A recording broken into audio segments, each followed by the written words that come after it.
Les choses à savoir sur la SAS, Société par action simplifiée. Le principe clé de liberté contractuelle. La liberté contractuelle, c'est-à-dire que les associés qui organisent le fonctionnement de la société comme ils le souhaitent dans les statuts. Peu de règles impératives sur l'organisation interne, contrairement à la SA ou la SARL. Donc la rédaction des statuts est cruciale et doit être faite sur mesure. Au niveau des associés, minimum 1, alors dans ce cas-là, nous serons sur une SASU ou une SAS unipersonnelle.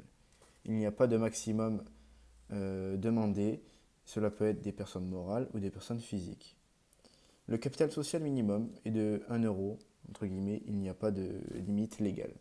Il peut y avoir des apports en numéraire, en nature. Pour les apports en industrie, cela ne sera pas considéré dans le capital social, mais il donnera droit tout de même à des actions. La direction. Le président. La seule obligation légale. Cela peut être une personne morale ou une personne physique. Elle pourra représenter la société vis-à-vis des tiers. Les organes de direction. Les associés peuvent créer librement des organes de direction, par exemple un dirigeant, un conseil d'administration ou un comité de surveillance. La responsabilité des associés. Elle est limitée au montant de leurs apports. La décision collective. Les statuts fixent librement les conditions de vote, majorité et quorum. Certaines décisions restent obligatoires et collectives. Approbation des comptes, augmentation du capital ou dissolution. Alors, dans les avantages, nous avons des points positifs de la SAS. Il y a plus de crédibilité, une image plus moderne de la société et plus sérieuse que la SARL pour les investisseurs. Le président est assimilé à un salarié, il bénéficie de la protection sociale et générale, contrairement au gérant de la SARL. L'entrée des investisseurs est donc plus facile, et notamment grâce à la création de clauses pour contrôler l'entrée et la sortie des actionnaires. Par exemple, nous avons la clause d'agrément. On ne peut pas devenir associé sans être accepté. euh, accepté. Voilà. Toute cession d'actions doit faire face à un accord préalable de la société, même parfois si les statuts indiquent en cas de succession ou un décès. Alors, tout sera donc précisé dans les statuts. Des clauses de préemption. Ce sont le droit pour les associés en place d'acheter en priorité les actions qu'un associé souhaite vendre. Cela évite qu'un tiers entre dans le capital. Cela maintient l'équilibre entre les fondateurs. Les clauses d'inaliénabilité. Alors, cela permet d'interdire aux associés de vendre leurs actions pendant une durée précise. La loi donne une durée maximale de 10 ans, et pas plus. Cela permet de verrouiller le capital et d'avoir une stabilité au niveau des associés fondateurs. Si ces trois clauses sont dans les statuts et non respectées, entre parenthèses une vente en cachette, il y a donc une nullité de plein droit. La responsabilité du dirigeant, sa responsabilité civile. Une faute du dirigeant envers la société ou un de ses associés, il peut y avoir tout d'abord une violation des dispositions législatives ou réglementaires, par exemple ne pas convoquer une assemblée générale, une violation des statuts, dépasser le plafond des dépenses sans aucune autorisation préalable, ou une faute de gestion, prendre des risques démesurés.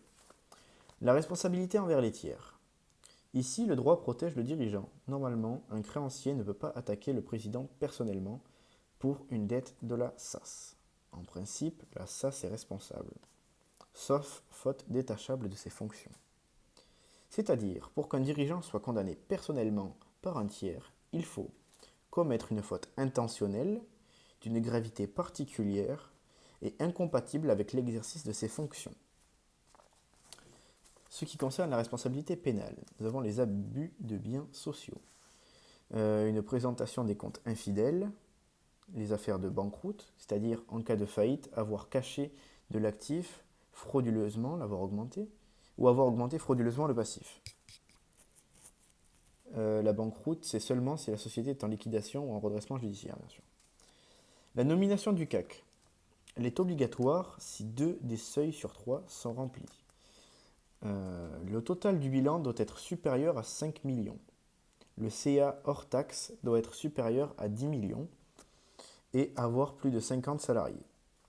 Dans ce cas-là, si 2 des 3 seuils sont dépassés, le CAC a un mandat de 6 exercices à rester dans l'entreprise. Les cas particuliers. La SAS est contrôlée par une autre société avec un CAC. Les deux seuils sont divisés par deux. Donc, bilan de 2 500 000, CA hors taxe de 5 millions et salariés 25. Alors, pour les commissaires aux apports, ils interviennent lors de la création de la société ou lors d'une augmentation de capital. Si les apports en nature sont supérieurs à 30 000 euros, ou si la valeur totale des apports en nature dépasse 50% du capital social. Il sera donc obligatoire de nommer un commissaire aux apports. Les conventions réglementées. Alors, le but est d'empêcher le dirigeant ou un associé puissant de conclure un contrat qui l'avantagerait personnellement au détriment de la société. C'est donc un conflit d'intérêts. Par exemple, une SAS qui loue un immeuble appartenant à son dirigeant. Une convention interdite. La SAS ne peut jamais prêter d'argent à ses dirigeants, personnes physiques, ou se porter caution. Cela est égal de nullité absolue. Et donc c'est pareil si son conjoint ou un membre proche. Convention courante, contrat classique conclu à conditions normales. Une SAS vend ses produits à son dirigeant. Ça, c'est autorisé. Alors. Pour les conventions réglementées chez la SAS, le contrôle se fait a posteriori de la signature. Le président, ou CAC s'il y en a un, doit rédiger un rapport pour la convention réglementée. Deuxièmement, le rapport doit être présenté aux associés. Et troisièmement, les associés votent sur les conventions lors de l'assemblée annuelle. L'intéressé peut voter, sauf si les statuts prévoient le contraire. La sanction, si la procédure non respectée, pas de rapport ou refus. La convention n'est pas nulle, elle reste valable et produit ses effets. La responsabilité du dirigeant, si la convention porte préjudice à la société, le dirigeant devra réparer les dommages sur ses propres derniers, c'est-à-dire avec ses biens personnels, donc il engage sa responsabilité civile. Ce sera tout.